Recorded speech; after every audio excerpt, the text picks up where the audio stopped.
Bonsoir Manuel Bompard. Bonsoir.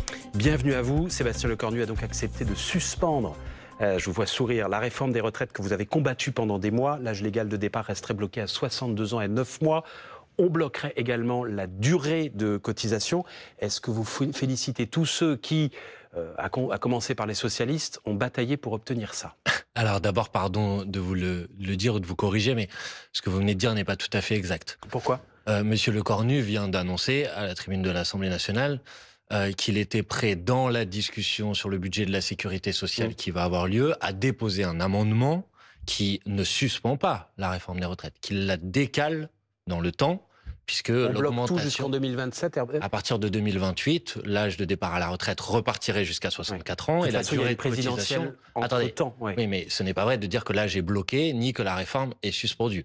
Ça, c'est la première chose que je veux La vous question, elle est importante, parce qu'on a eu tout à l'heure un représentant du Rassemblement national, M. Jacobelli, qui nous disait tout ça va être mis entre les mains du Parlement, des députés. Il n'est pas dit qu'il y aura une majorité pour suspendre la réforme. Si ce texte arrive à l'Assemblée, est-ce que vous voterez effectivement la suspension? Ben, vous voyez bien le problème de cette entourloupe. Je ne vous demande pas avec qui, hein, mais est-ce sur le Attendez, principe? je vais vous répondre. Oui. Vous allez comprendre pourquoi le Parti socialiste, dans cette histoire, s'est fait rouler dans la farine.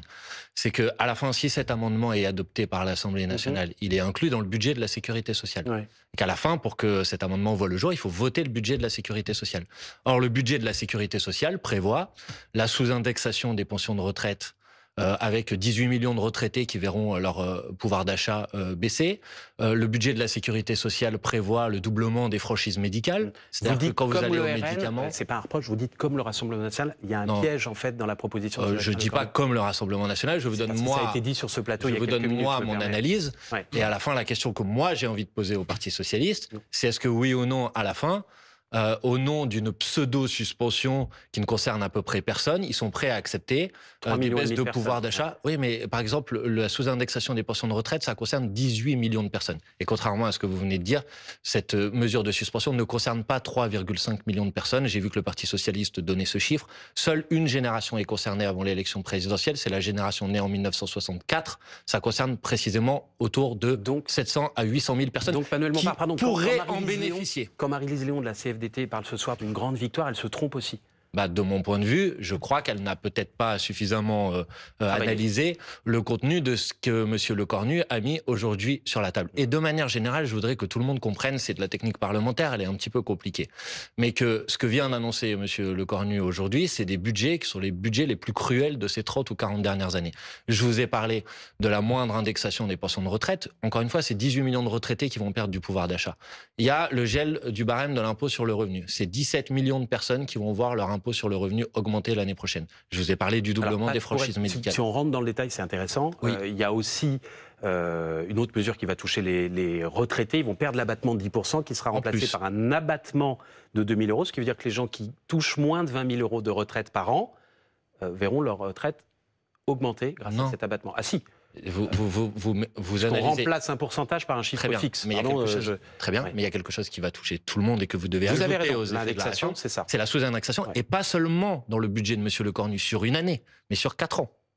C'est-à-dire que sur 4 ans, les retraites ne seraient pas revalorisées au niveau de l'inflation. Personne ne sait qui sera à Matignon dans 4 ans. Là déjà, ok, mais et entre-temps, il y aura d'autres votes dans le budget. Parlement. Attendez, doublement des franchises médicales. Est-ce que vous savez que dans le budget de M. Lecornu, il est prévu que les personnes qui souffrent de maladies chroniques, de maladies de longue durée, vont voir leur indemnisation baisser, leur pouvoir d'achat baisser. Là encore, oui, mais enfin, vous voyez, donc très concrètement, à la fin, comment vous pouvez considérer qu'un député comme moi, qui défend au contraire le pouvoir d'achat des Françaises et des Français, la justice fiscale, la justice sociale, pourrait accepter un budget comme Le celui-ci? Parti socialiste, Manuel Bompard, a fait savoir qu'après ces annonces de Sébastien Lecornu, ne font pas la même lecture que vous, visiblement. Le PS dit qu'il ne censurera pas le gouvernement. Vous considérez qu'il vous lâche?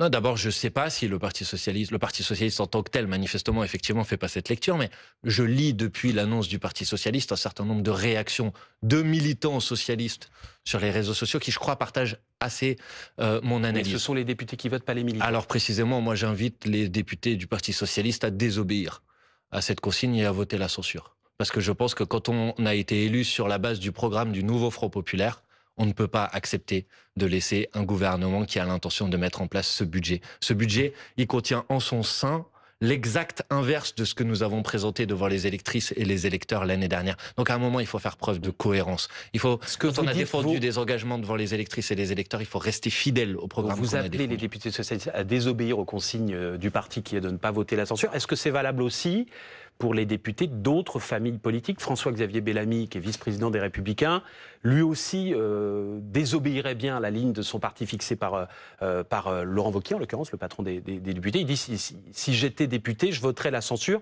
Est-ce que toutes les voix sont les bienvenues jeudi pour voter la motion de censure des Insoumis? Écoutez, quand on dépose une motion de censure, évidemment que l'objectif, c'est qu'elle soit adoptée par une majorité de députés. Donc les LR sont les bienvenus aussi? Il faut que tous ceux qui veulent censurer ce gouvernement et ce budget votent. Après, je pense que je ne partage pas les motivations de M. Bellamy dans sa sortie. Mais moi, je souhaite censurer le gouvernement. Je ne fais pas ça pour faire semblant. Et si je souhaite censurer le gouvernement, c'est pas pour m'amuser, mais c'est parce que ce gouvernement, il propose un programme qui va faire beaucoup souffrir les gens et que moi, mon rôle, c'est de défendre les gens contre la volonté du gouvernement de les mettre à contribution, tout en refusant de mettre à contribution ceux qui pourraient être mis à contribution. Vous m'avez interrogé sur le Parti socialiste. Ouais. Il y a quelques semaines, sur vos plateaux de télévision, le Parti socialiste disait il faut la suspension, même parfois il disait l'abrogation de la réforme des retraites, mais on veut aussi la taxe Zuckman. Elle n'est pas dans les annonces. On veut la baisse de la CSG pour que les personnes qui n'ont pas beaucoup de moyens touchent un pouvoir d'achat. Ouais. Pardon, elle pourrait y être, elle n'a pas été annoncée par M. Lecornu, vous en êtes d'accord? Elle n'a pas été annoncée aujourd'hui, mais il a annoncé très peu de mesures concrètes dont vous y étiez tout à l'heure. Mais il est pas rentré dans le détail. Je voudrais vous alerter sur un piège que tout le monde devrait comprendre. Il se trouve, c'est un peu compliqué, mais qu'une fois que l'Assemblée nationale a discuté un budget ou un budget de la sécurité sociale, le Sénat en fait de même. C'est comme ça que nos institutions fonctionnent. Sénat qui est à droite. Et à la fin, il y a une instance qui s'appelle la commission mixte paritaire qui essaye de mettre d'accord les deux versions. Dans cette instance de la CMP, il y a 14 personnes, 7 députés et 7 sénateurs. Dans cette instance, les macronistes et LR disposent de 8 sièges. Ça veut dire qu'ils ont la majorité absolue en commission mixte paritaire. Donc l'Assemblée nationale pourra bien, c'est pour ça que le renoncement au 49.3 qu'a annoncé M. Lecornu est un enfumage, l'Assemblée nationale pourra bien voter tous les amendements qu'elle veut, même si nous arrivions à remporter nos grandes victoires à l'Assemblée nationale. À la fin, la commission mixte paritaire pour rétablir le budget exactement dans la version proposée par M. Lecornu, et les députés n'auront aucun mot à dire sur ce sujet, ils pourront juste voter pour ou voter contre ce texte. Donc vous voyez, c'est pas parce que M. Lecornu nous a fait des grands couplets aujourd'hui sur le fait que l'Assemblée nationale allait avoir davantage de pouvoir. D'ailleurs, si l'Assemblée nationale avait davantage de pouvoir, il y a une majorité des députés qui sont favorables, non pas à la suspension, mais à l'abrogation de la réforme des retraites. Peut-être qu'il aurait pu nous demander de voter sur ce sujet. Emmanuel Macron a mis en garde ce matin pendant le Conseil des ministres contre des motions de censure qui sont aussi, je le cite, des motions de dissolution. Est-ce que vous êtes prêt à prendre ce risque? Mais ça pourrait être aussi des motions de destitution du président de la République. S'auto-destituer, ou de démission, la motion que vous aviez déposée a été rejetée. Ou de démission du président de la République. Elle sera redéposée. Est-ce que vous êtes prêt à prendre le risque, évidemment, en cas d'échec de Sébastien Lecornu, ce qui ne semble pas être le scénario qui se dessine ce soir. On verra bien dans 2 jours, vous avez raison. Mais a priori, il manque une grosse vingtaine de voix pour le... Je pense que les lignes peuvent bouger encore. J'allais dire le destituer, pardon. Mais est-ce que vous êtes prêt à prendre le risque de renverser Sébastien Lecornu, de retourner aux urnes et d'avoir peut-être, de lancer une pièce et d'avoir une chance sur 2 qu'elle tombe sur le visage de Jordan Bardella à Matignon? Alors d'abord, je veux vous dire que vous ne pouvez pas considérer qu'il faut des élections que quand vous êtes sûr de les gagner. C'est pas ce que j'ai dit. Non, mais vous voyez ce que je veux dire. Ouais. Donc, évidemment que dans une élection, il y a un risque. Et moi, s'il y a une élection, je mènerai la bataille, évidemment, contre le Rassemblement national. Et je me démontrerai à quel point le programme du Rassemblement national serait une catastrophe pour les Françaises et les Français. Et à quel point c'est toujours le même programme, contrairement aux tentatives de dédiabolisation qu'ils ont fait depuis des mois et des mois. Et si le RN gagne, vous direz, il est normal qu'il dirige? Attendez, je vais juste terminer, si vous voulez bien. Moi, je pense qu'il n'est pas possible de régler la situation de blocage que connaît le pays aujourd'hui sans un retour devant le peuple, sans un retour aux urnes. Je considère que la solution la plus efficace de ce retour au peuple et de ce retour aux urnes, c'est l'élection présidentielle anticipée, pas la dissolution de l'Assemblée nationale. Parce que rien ne nous dit, en cas de dissolution de l'Assemblée nationale, qu'on ne se retrouve pas exactement au même point auquel on est aujourd'hui dans 2 mois.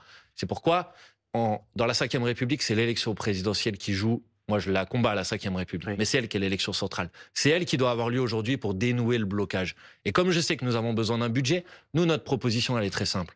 On fait voter une loi spéciale par les députés pour dire il y aura un renouvellement du budget de l'année précédente pour l'instant. On organise une élection présidentielle anticipée. On organise des élections législatives, il y a une nouvelle majorité. Et alors, elle permet à la France d'avoir un budget à la hauteur des urgences sociales et écologiques. Et il a déjà dit non. Oui, mais c'est à la main du président, il a déjà dit non. Mais vous savez, je ne connais pas de président de la République qui vous a annoncé, avant de devoir démissionner, qu'il devait partir.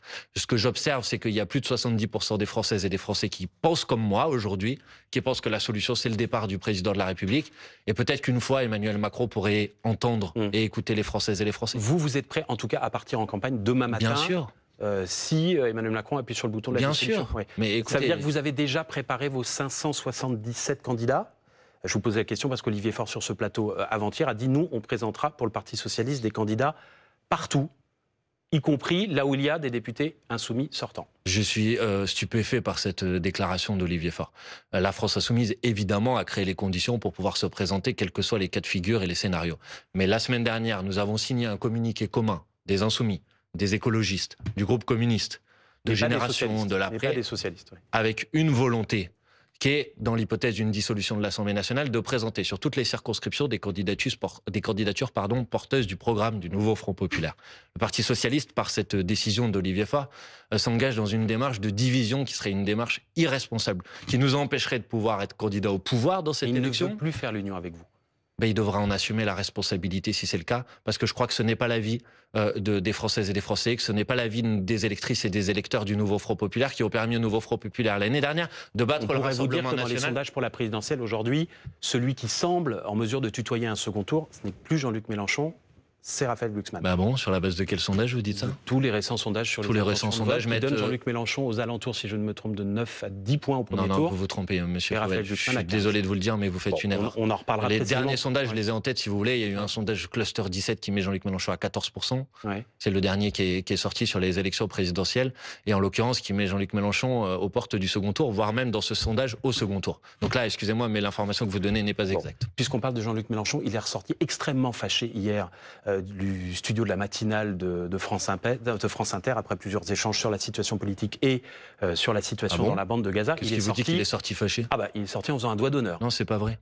Comment ça, c'est pas vrai? Ce n'est pas vrai. Ce que vous dites est inexact là aussi. Pardon, je suis désolé de devoir vous corriger 2 fois, mais je tiens à votre disposition si vous voulez. Alors pardon, on n'a pas la vidéo là, parce qu'on n'a pas le droit de l'utiliser. Oui, mais faites attention, je tiens à votre disposition une vidéo dans un autre angle que je tiens à votre disposition, que vous pourrez passer sur votre plateau ce soir et vous verrez que ce n'est pas un bras d'honneur et que donc c'est une interprétation fallacieuse d'une image où on essaye de faire croire que Jean-Luc Mélenchon a fait un geste qu'il n'a pas fait. Ça n'était pas un doigt d'honneur. Je peux vous montrer. On va faire appel à la VAR. Je peux vous l'envoyer la vidéo et puis vous la passerez. Vous nous envoyez les images avec grand plaisir. Vous savez, il était furieux. Mais je ne sais pas pourquoi vous dites ça. Vous venez de me poser une question sur la base d'une interprétation d'une vidéo qui ne correspond pas à la réalité. On est preneur évidemment de cette vidéo. Et vous la recevrez. Un autre angle pour les amateurs de foot. C'est vraiment l'appel à la VAR. Je l'ai, il est là sur mon téléphone et je peux vous en faire la démonstration. Vous le donnez en sortant de ce studio. Avec grand plaisir. Merci beaucoup Manuel Bompard d'être venu ce soir. Merci à vous. Sur le plateau de BFM TV. Dans un instant, le 20